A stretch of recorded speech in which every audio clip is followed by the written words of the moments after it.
নড়াইলের কালিয়া উপজেলার কলাবাড়িয়া গ্রামে আনিস শেখ নামে এক যুবককে বাড়ি থেকে ডেকে নিয়ে কুপিয়ে হত্যা করা হয়েছে। গত শুক্রবার রাত ৮টায় চিকিৎসার জন্য খুলনা নেওয়ার পথে তার মৃত্যু হয়। আনিস কলাবাড়িয়া গ্রামের মোশাররফ শেখের ছেলে।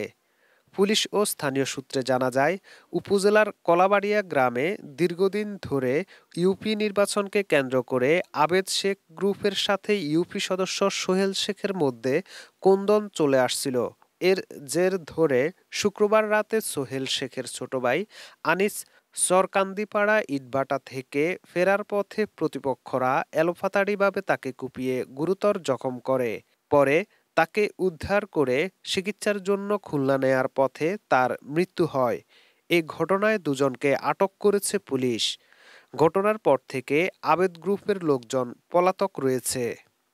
গত ৫ বছরে উপজেলার কলাবাড়িয়া গ্রামে কটাই শেখ, ইমান আলী, তরিকুল কাইয়ুম শিকদার সহ অন্তত ১৭ জনকে হত্যার ঘটনা ঘটেছে। এটি নিয়ে উদ্বেগ প্রকাশ করেছে এলাকার সচেতন মহল। নোড়াগাতি থানার ওসি মোহাম্মদ মুস্তাফিজুর রহমান বলেন, হত্যার বিষয়ে এখনো পর্যন্ত কোনো অভিযোগ পাওয়া যায়নি। তবে পরিস্থিতি নিয়ন্ত্রণে আনতে এলাকায় অতিরিক্ত পুলিশ মোতায়েন করা হয়েছে। জিজ্ঞাসাবাদের জন্য ইতিমধ্যে দুজনকে আটক করা হয়েছে।